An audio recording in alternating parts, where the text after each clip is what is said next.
Hi, welcome to another episode of Macro Insights. I'm with David again. Sharon. We're in Rundle Mall. We're still in Adelaide. Lots and lots of people around today. There are The few that are left.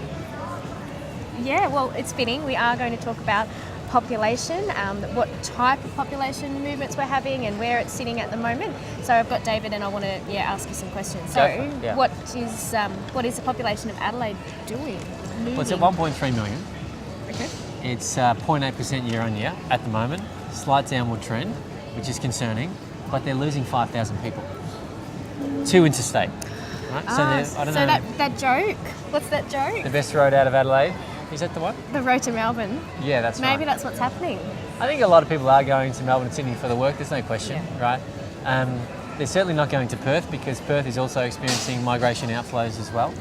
They're going to where the jobs are. The thing is, there's still a downward unemployment rate trend here, so there is work here.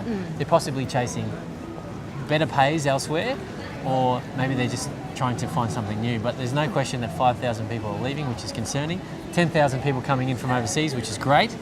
And there's still some activity with people having babies, which is fantastic. Yeah, so babies don't need houses straight away though, but those 10,000 people from overseas, they do need houses and accommodation straight away. And most of them are coming with money under the highly skilled migration program. So that's positive for the market.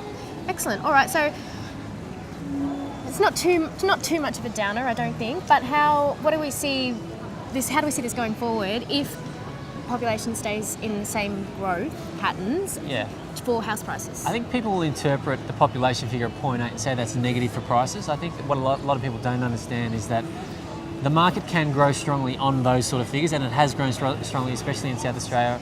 When the market went on its big bull run some years ago, 10%, 15%, 19%, 29%, population was 0.4, 0.5, 0.6, and everyone forgets that. So it is possible we can see a strong surge in prices off the back of these numbers, but the real concerning thing is the overseas interstate migrants going down to Melbourne, going down to Sydney. Yeah. So it'll be interesting to watch. Well, mind you, these are 2016 figures that we're looking at, so it will be interesting to see the movements at the end or beginning of next year when the 17 figures come out. Absolutely.